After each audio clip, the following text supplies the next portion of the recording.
Todo el mundo lo ha visto en persona, en la televisión o en Internet. Pero no es nada nuevo. La burla hacia los cristianos no lo es, como tampoco lo es la persecución ya iniciada en tiempos de Roma y que actualmente sufren millones de creyentes a lo largo del planeta, desde la más liviana provocada por el rechazo y la burla, hasta la más cruel que lleva al encarcelamiento, tortura y muerte. Pero no es nada nuevo, porque ya el Señor nos advirtió en Juan 15, versículos 19 y 20, que el mundo nos aborrece porque no somos del mundo, y que al igual que Jesús fue perseguido, también nosotros lo seríamos por la causa de Cristo. Algunos dicen que los cristianos somos cobardes, permitiendo que esto suceda sin hacer nada al respecto, pero no estoy de acuerdo, porque los hijos de Dios sabemos lo que tenemos que hacer. Para ello, solo existe una guía, que es su palabra. Por eso me permito recordarla sin extenderme demasiado. En Mateo 5:44, Jesús nos dijo: «Amad a vuestros enemigos, bendecid a los que os maldicen, haced bien a los que os aborrecen y orad por los que os ultrajan y os persiguen». En Lucas 6:35, el Señor nos dice: «Amad pues a vuestros enemigos y haced bien».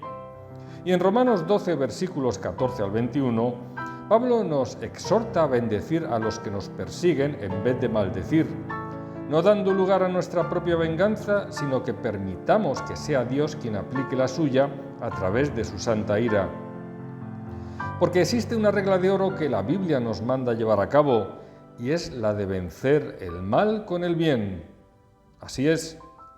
La ley de Dios nos fue revelada por boca de Jesús en Mateo 22, versículos 37 al 40, y se resume en lo siguiente: «Amarás al Señor tu Dios con todo tu corazón y con toda tu alma y con toda tu mente, y amarás a tu prójimo como a ti mismo».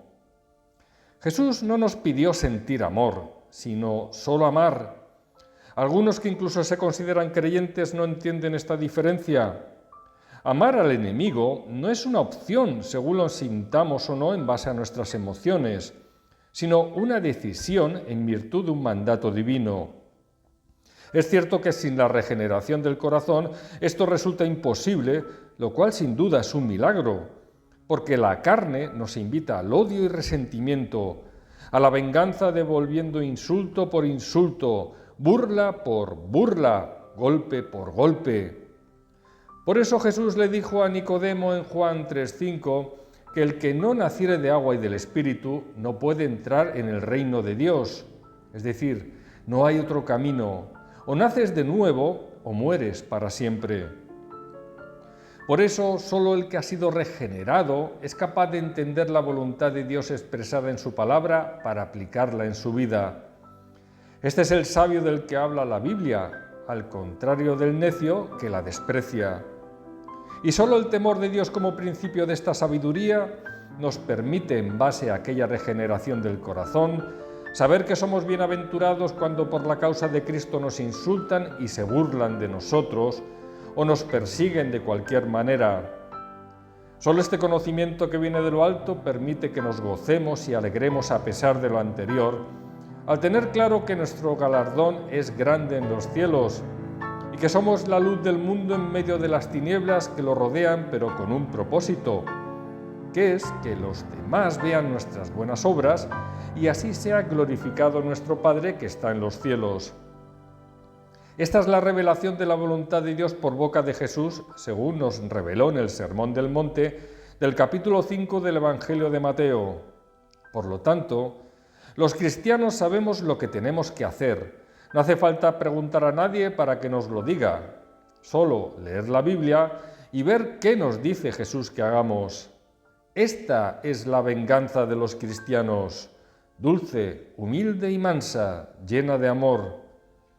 Pero no se trata solo de recibir golpes en actitud sumisa y pasiva, sino todo lo contrario.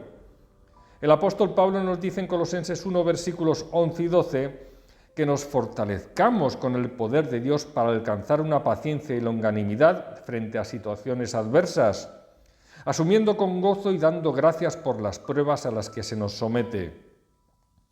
Esa paciencia es una resistencia activa ante el enemigo, usando los medios que el Padre nos da por medio de la palabra y oración, y apoyándonos en el poder de la fuerza a través del Espíritu Santo que vive en nosotros, colocándonos toda la armadura de Dios para estar firmes contra las asechanzas del diablo, como describe Pablo en los versículos 10 y siguientes del capítulo 6 de Efesios.